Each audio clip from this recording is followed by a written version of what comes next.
What if I told you there are only 3 questions standing between you and a massive YouTube channel? Look, most people are terrified they'll waste years of their life for nothing, but the reality is way different. So I put together this quick test to show you exactly where you're headed, and I'm going to show you how I went from chasing views every month to a business that's making millions today. I'll break down exactly how these questions work in just a second, but first I have to tell you about the one mistake almost everyone makes when they start answering these questions. So let's get into the first question. And look, this one normally makes people a little uncomfortable. The question is, who is this actually for? Now, I know what you're thinking. You're thinking, well, Nick, I want everyone to watch my videos. I want the whole world to see it. And I get it. I really do get it. But here's the reality. And I learned this the hard way back when I first started out. I'd make a video about my morning routine, then a video about a camera I like, and then maybe a vlog about my dog. I thought I was being well-rounded, but the truth was I was just boring everyone. The person who wants to watch a camera review doesn't care about what I had for breakfast, right? And that's the mistake most people make. They make videos for themselves, not for an exact person. So if you're trying to talk to everyone, you're actually talking to nobody. Think about it like this. Imagine you're walking through a crowded airport and someone yells, "Hey, you!" You probably wouldn't even turn around, right? But if someone yelled, "Hey, Dave, you forgot your blue suitcase." Well, if your name is Dave and you have a blue suitcase, you're probably going to stop dead in your tracks. And that's what your videos need to do. And look, I'm not just talking about saying my audience is 25-year-old guys in London. That's not enough. I'm talking about knowing exactly how they're feeling or what exact problem they're trying to solve when they first wake up in the morning. Maybe it's a guy named Mark who's frustrated because he can't get his lawn to stay green, or a girl named Sarah who's terrified she's going to fail her first coding exam. Once you know who that person is, everything becomes much easier. You stop sitting at your desk for 3 hours wondering, what should I film today? Instead, you just look at what Mark or Sarah needs and you give it to them. It takes all the guesswork out of it. So look at your last 3 videos. Could the same person sit down and watch all of them back to back because they actually care about the topic? If the answer is no, that's exactly why you're feeling stuck. But once you nail this, everything starts to move. And that leads us right into the second question, which is where most people actually start seeing the money. But we'll get into that in a second. So this brings us to the second question. And look, this one is a bit of a reality check. The question is, what do they get? Now, I know that sounds a little bit blunt, but here's the thing. Nobody is clicking on your video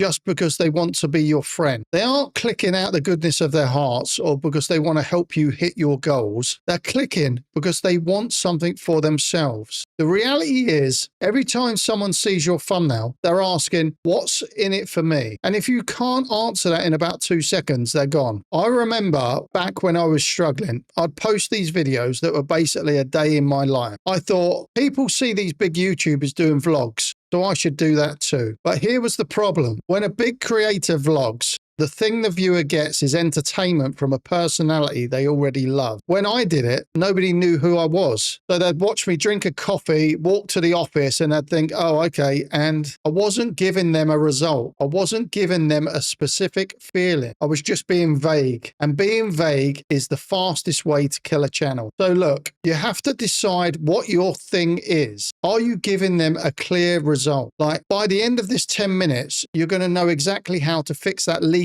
sink in your kitchen. Or maybe I'm going to show you how I saved $2,000 for a house deposit in 60 days. That's a result. Or maybe you're in the feeling business. Maybe your job is to make someone laugh after a long, stressful day at work. But even then, it has to be a specific win. Think about it. If you go to a restaurant and the menu just said food, you're probably going to leave, right? You want to know if it's going to be a steak or a taco. Your videos are the same way. The mistake I see all the time is people make these middle of the road videos. It's a little bit of advice mixed with a little bit of a vlog mixed with some random thoughts. And look, the viewer might finish the video feeling like they've just wasted 10 minutes of their life. They don't feel smarter. They don't feel entertained. They just feel confused. But once you start promising a specific win in every single video, that's when the magic happens. People don't just watch one video and and leave. They hit subscribe because they know exactly what to expect from you next time. They know that if they click on your face, they're going to get that specific result and leave with that feeling every single time. It's like a contract between you and the viewer. So look at your last video. If I gave you 5 seconds to tell me exactly what the viewer got out of it, could you do it? If you're stumbling over your words, that's why the views aren't coming in. But once you nail the who and what, there's still one more thing to fix. And look, this last question is the difference between a hobby and a business that actually pays your bills. Let's talk about that now then. So that brings us to the final piece of the puzzle. And look, this is the one that most people are really actually afraid to talk about. But we have to talk about it because this is the difference between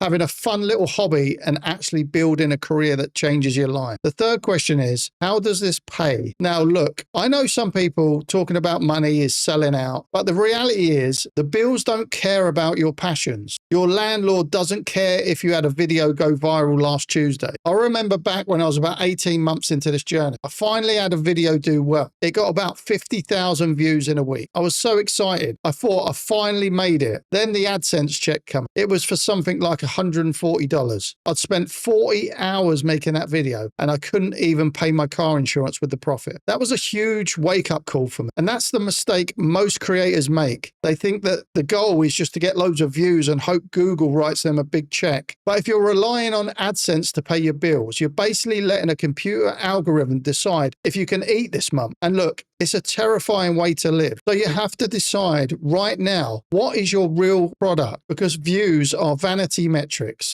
They look good on a screen, but they don't keep the lights on. Maybe you're selling a digital course that teaches people how to edit videos. Maybe you're a gardener and you're using your videos to get local clients in your city. Or maybe you're just selling a physical product like a type of coffee or a notebook. Whatever it is, you need to know what it is before you hit that record button. I see so many people say, I'll wait till I get 10,000 subscribers, then I'll figure out the business side. But then they get to 10,000, they're exhausted, they're burnt out, and they realize that they've been working for pennies the whole time. And that's when most people quit. But look, once you have a clear plan of how your videos turn a viewer into a customer, everything changes. The stress just disappears. When your views dip one month, and they will, because that's how YouTube works, you don't panic because you know, even with only 500 people watching your video, if 5 of them bought your product or booked a service, you still had a massive month. You stop chasing that big hit and you start building a real business. So look at your channel right now. If YouTube disappeared tomorrow, would you still have a way to make money? If the answer is no, then you don't have a business. You just have a really expensive hobby. But once you can answer who it's for, what they get, and how it pays you, well, that's when you're unstoppable. So that's the reality of it. Look, answering these 3 questions is the only way to stop spinning your wheels and actually build something that lasts. But once you know who you're talking to and how you're getting paid, you need to make sure they stay and watch the video. If you want to see how I write scripts that keep people glued to the screens, go and watch this video next.